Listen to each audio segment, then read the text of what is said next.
I was watching my community go down the toilet, and I got into a really violent relationship, and he assaulted me to the point my skull was showing. And I was pregnant when this happened. So when I went to the emergency room, they pumped me full of opiates. They said I was on too small of a dose to get addicted, which we know is a lie. Hi, my name is Elizabeth, and I recover loud.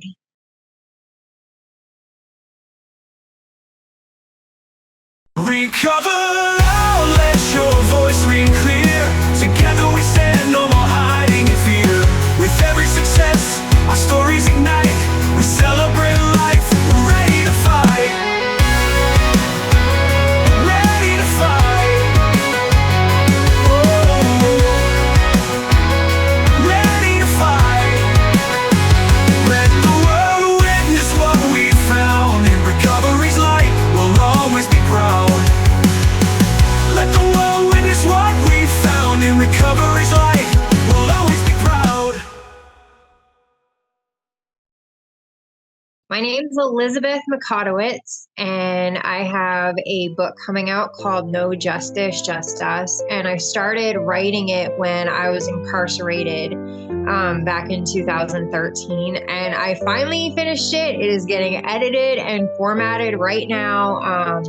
I painted the cover. This is the cover for the book. It basically explains how I got, how my life fell apart, how I went to prison, everything that really goes on in the prison system, and, my mental health journey, my addiction journey, relapsing and going back to prison, and, finally turning it all around.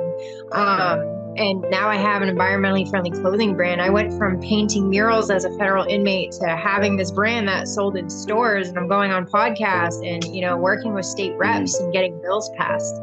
So I sold drugs for, after they turned me away from the battered women's shelter, it was like rock bottom. I signed temporary guardianship over to my kids because if my ex showed up with the cops, my dad would have had to hand my kids over, and I didn't want that. So I gave him power. But once I did that, I lost my health insurance. So now I was self-medicating on the street, and drug dealers were the only ones willing to help me. So I got sucked into a life I never wanted. I was in college before that, and I got arrested in 2011 for bath salts. Oddly enough, I started selling that stuff because it was legal and being sold in head shops. And ironically enough, I got arrested for the first time. And then the feds picked it up in 2013. So I literally got held accountable for the same drugs in the exact same bus twice. Wow. It was the same set of paperwork. The feds are a different jurisdiction. The feds can literally pick you up after you get done doing 10, 20 years in the state and, turn it into a conspiracy case or a RICO case, whatever they feel like. And you're going to do the whole thing again. Like, I violated bail. Like, that was the only time I have ever been in trouble in my life. Like, it was go big and you're not going home. I did 7 months in the state. And I got 3 years in the feds, and then I went back and did 9 months to wrap it up. But yeah, it was pretty rough. I was going for hospitality and tourism. And then I went to college in prison, and I got straight A's, and did the dog program, and did what I could. I did 9 months going back. That was the roughest period. That time at that last 9 months was really pretty awful. I relapsed, but I wasn't selling drugs, and I had people saying that I was, and so it was a lot worse for me than they were going to put me in treatment. Like, I was honest. Like, I literally had a panic attack every time I left my house, and I just could not deal with it. Like, I was petrified. Every time I went to Walmart, I'd throw up. That's how much it would stress me out. Like, when you're in solitary, your brain slows down from the lack of stimulation. So when you get out of there, it makes normal stimulation completely overwhelming. So people talking over each other, I would panic. And my first reaction is, who do I got to fight to make this stop? And this is what solitary does to people. So when you're putting somebody in there for no good reason at all, you're literally rewiring their brain to, not take everything as a threat. Everything feels threatening when you get out of there. And it's awful. And these cops use it as, an ego boost, not even for discipline. Like, they don't like you. Guess what? You're going to solitary. Yeah, I mean, the damage it's irreparable. There's no going back after it. Did come out of prison sober. I had to get my trauma worked out and dealt with before I tackled my addiction, because that was, the chronic pain, I could, deal with. And I was literally told by my drug counselor, you are the most dangerous kind of addict. Like, practically nobody with you have three components. You have your chronic pain, you have your PTSD, and then you have the addiction. Now, most people just have the addiction. And then you have some people that, have chronic pain, attached to it, but you have all three. And where you have all three, this is, it's usually people with all three that end up dead. And, I was like so defeated over that. I was like, great. Like, I'm in like the top 1 percentile of, people that die because, I just have it worse. And, I decided like, I'm going to work my trauma out. And, I did do it abstinent for a long time, and I suffered a lot.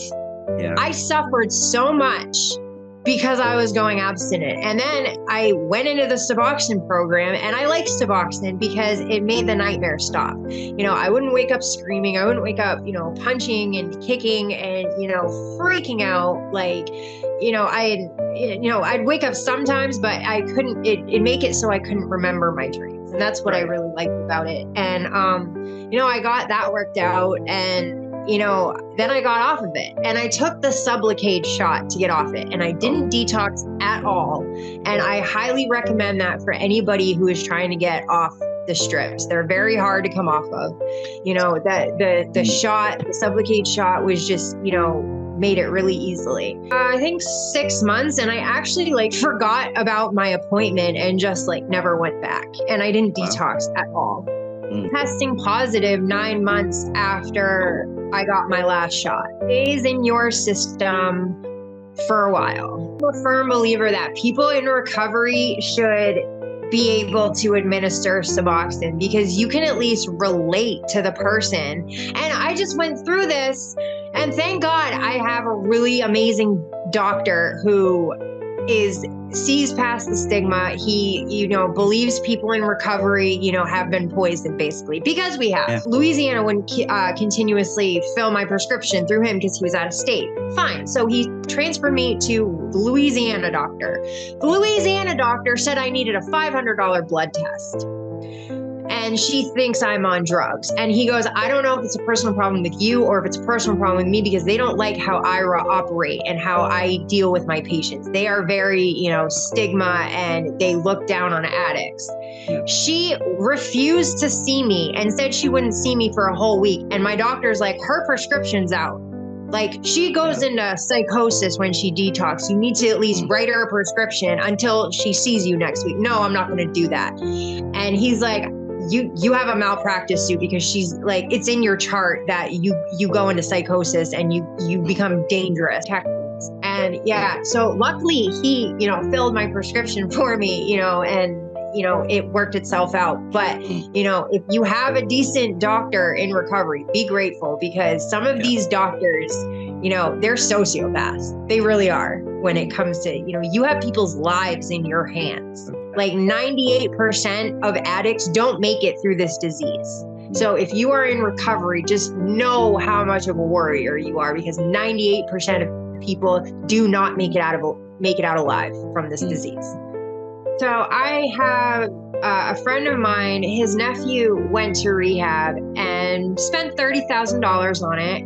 He drank a cup of coffee in the wrong part of the building at the wrong time of day, some ridiculous petty rule, and they kicked him out, no refund. And that's my issue with rehabs, is that they are just one big money scam, and it's blame the addict, kick the addict out, and he got out, overdosed, and died. So that's what they're doing. for $30,000, no refund. And then they just fill that bed the same day because everybody knows there's, hundreds of people waiting to get in. There's also a lot of people down here are going across the border to Mexico. Oh God, what's it called? It's this new treatment and it literally resets the addict's brain. And Big Pharma is throwing a whole fit about it. They're having a 97% success rate with it in Sweden. And, I'm drawing a blank. But basically it resets the addict's brain. Addicted to anything anymore. You go to a clinic and you do some sort of medication, or I don't know. But yeah, they're having great success rate with it, and America won't even consider it because Big Pharma is going to lose trillions in Suboxone and methadone and all their, I'm on Instagram and I basically just post my art and post clips. I talk about this a lot in my book. I have to put my mental health first. And, I used to love to sing in solitary. Like the other inmates would request, songs through the vents. I'd also write music too. But nice. I do videos of, songs that I sang in jail and poetry that I wrote. I actually, in the recovery community, one of them right in Bangor, they have poetry contests every 1-2 years in a row. Oh yeah, I got my poetry published. I also talk about, my abuse and, the abuse that I survived, my story. I'll give people tips, on how to deal with their trauma or addictions and, stuff like that. And if anybody wants help, jump on TikTok and I will talk you through, if anybody needs tips or helps, I am happy to help you with any of your questions. What worked for me, what didn't. If you're going to prison, I have people contact me all the time that are about to self-surrender and go to prison, and I'll let them know what to expect and how to deal with it and how to move in there. I do a lot of self-care, like I'll do face masks and, meditate. But when I was really struggling, like in jail, they kept putting me on the wrong medications. When I was in there, I would do Zentangle art and my kids were doing it, back home. And it's this type of meditative art and, you can do affirmations with it. You can, bottom line is, distracting yourself with trauma is key. Your brain doesn't know the difference between what's actually happening and, a memory. And by forcing people to talk about their trauma that they're not ready to deal with, you're just doing more damage. That's why a lot of people will get super defensive and, take it as an attack, because that is literally how their brain is processing it. As an attack, you are putting them in danger. Trauma is really, it's a really messy thing, and it's a brain injury. Technically, you're rewiring your brain to, if someone threatens me with cops or prison, you're not just threatening me with cops and prison. You're threatening me with rape. You're threatening me with medical neglect. You're threatening me with a lot of horrible things that you probably don't understand. And to weaponize law enforcement, there should be penalties for that. That is literally terrorizing somebody. I'm not sitting here trying to say that all cops are bad, because for every officer that harmed me, there was another risking their job trying to make it stop. But there's a problem with the culture. There's too much violence and racism in police culture. And, we can't allow these, open-ended laws to continue and keep allowing them to get away with it. In jail, there's no such thing as consent with an inmate and an officer. Woman who's been to prison, if a cop comes up to me and starts hitting on me, the only thing I'm thinking is, what am I going to jail for when I say no? Because that's definitely happening. And I'm sorry, but if a cop needs to use his badge to get laid, go sit down in your mom's basement somewhere, because you don't have game and you don't have any business. The medical in there, I can't tell you how many women I watched die because of medical neglect. I mean, one girl broke her leg shoveling the snow. That was her job for pennies a day. By the time they brought her to the hospital, they had to re-break her leg because the bone had fused back together. I mean, I watched a woman go into labor right in Bangor, and the only reason they brought her to the hospital is because we flipped out and threatened to riot. And they told her, if this is a false alarm, you're going in the hole for wasting our time. If you don't want to pay for people's medical care and a pregnant woman who's in your custody, let her out of jail. I had to detox off of a couple medications because certain jails wouldn't hold it because they didn't want to pay for it. Like, you are putting people in danger. And, you know, when I got out of prison, I had 30-day supply of my medication. The prison gets these people on physically dependent on all these medications that half of them they shouldn't even be on. And then when you get out, how are you supposed to pay for it? Maine passed a bill to get inmates MAT treatment before they even get out. And they've already seen the recidivism rate drop. Yeah, I testified at that hearing. Like, you know, the only reason I did okay is because I had those things, you know, I had access to those things when I got out.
So I'm proud to announce that Maine passed a bill mandating all jail facilities provide tampons and pads free of charge for women.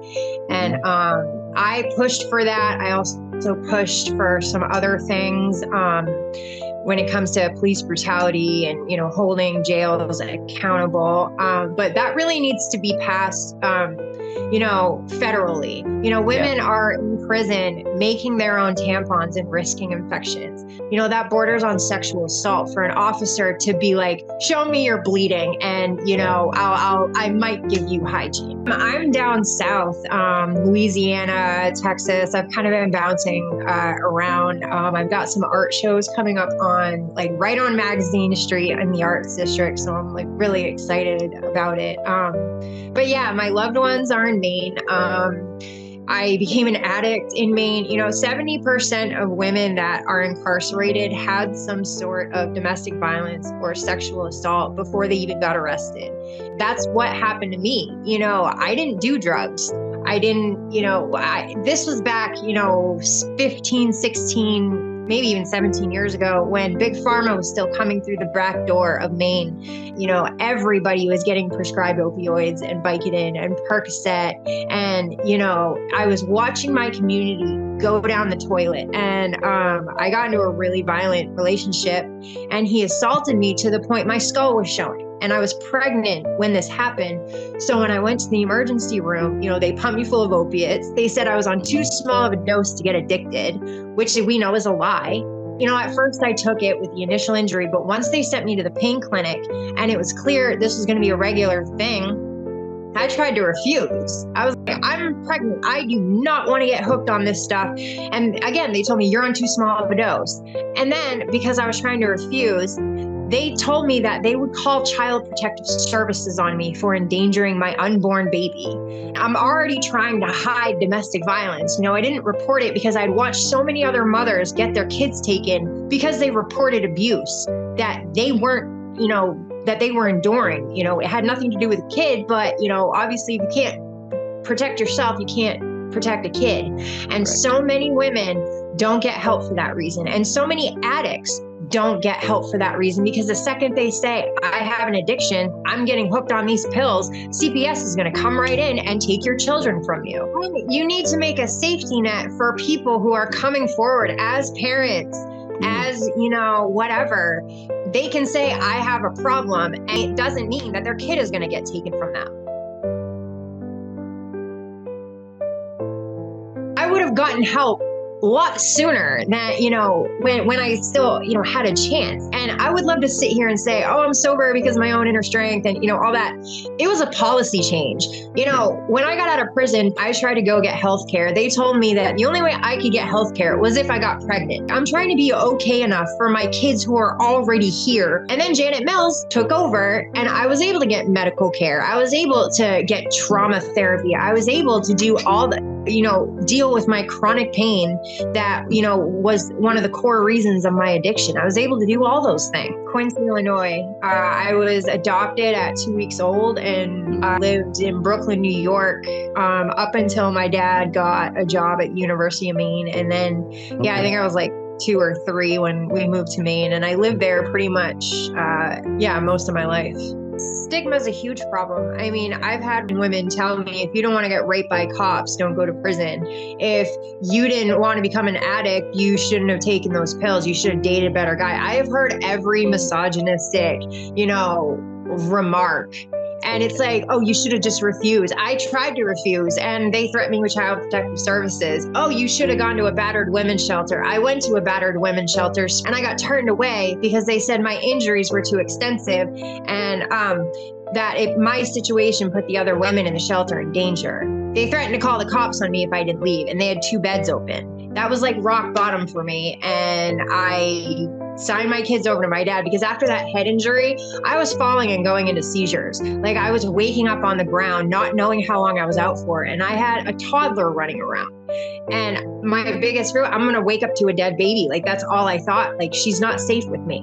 Like I literally had to face, that was one of the hardest things I had to face. Like as my kid's mother, like they're not safe with me. If you're not conscious, if you don't know how long you're going out for, that's a problem. And so, my kids had to go with my dad after that. Drug dealers were the only ones that helped me. And at least in Maine, stigma has gone down within the doctors and within the recovery community. Down here in the South, it is a lot worse. I didn't ask to get assaulted and go to the doctor and, have them threaten me. Like, I didn't ask for any of that. I had no choice. Where was my choice? It's not a choice if you face a consequence for saying no. That's what consent is. And, I will admit what I did wrong. I will own, when I relapsed and when I made bad choices, I made a lot of bad choices backed into a corner. I'll admit that. I did a lot of damage backed into a corner to my community, to myself, to my family. And I'll own that. But you're not going to sit here and, tell me I'm worthless because a doctor did something they shouldn't have. Now that I was on state insurance instead of my parents' private insurance, I was treated a lot differently. I was in the poor class now. And, there is a lot of stigmatisms and, biases in this country that need to be addressed. We are a country of patriarchal, racism. I was in the Suboxone clinic and I was on a online, treatment thing. And they said, you have to get a drug test. I go, okay. So I go and get the drug test. They withheld, I told them what it was for, showed them my prescription, said this is for my doctor, it's going to be in my system, whatever. They withheld the results because my medication was in my system. And my doctor couldn't fill the prescription until they released the results. So I detoxed for 5 days to the point I was hallucinating and I didn't relapse, but that's dangerous. I didn't even know how bad it was till I went to prison, until I met, all of these women. Not a single one of them were white, and they had been sterilized against their will. These were American women getting sterilized against their will. The other side of genocide is preventing procreation. So This country has been ongoing committing genocide against the BIPOC community. And that was something that I did not realize like at all until I went to prison and I saw it firsthand. Profiting off the suffering of Americans. You know, if prison weren't so profitable, we wouldn't have any. You go to prison and you work 40 hours a week for $5.25 a month, right. Not a day, not a week, a month. A hospital saves $350,000 a year contracting with prisons to have inmates wash their linen instead of paying regular workers. They don't want to pay us a living wage. They would rather put us all in prison, get us addicted to whatever new pharmaceutical, poison they've come out with, make trillions off that, all the lobbyists, and, lock us all up for it. We have more prisons than we do colleges, and we make up 25% of the global incarceration rate. This was done on purpose. First, it was crack in the Black communities in the 70s and 80s, and then it's opioids, and then all the synthetic drugs and everything else. It's one thing after another that they are poisoning us with so that they can feed this prison pipeline. We as Americans aren't guaranteed medical care. There are people going on hospice instead of bankrupting their family. Like I feel like our rights are being violated. We're getting our tax money stolen from us. We're getting poisoned. They're basically setting us up to go to jail. And then when we go to jail, you just get abused while you're in there. You're 6 times more likely to get sexually assaulted by an officer than you are a regular civilian.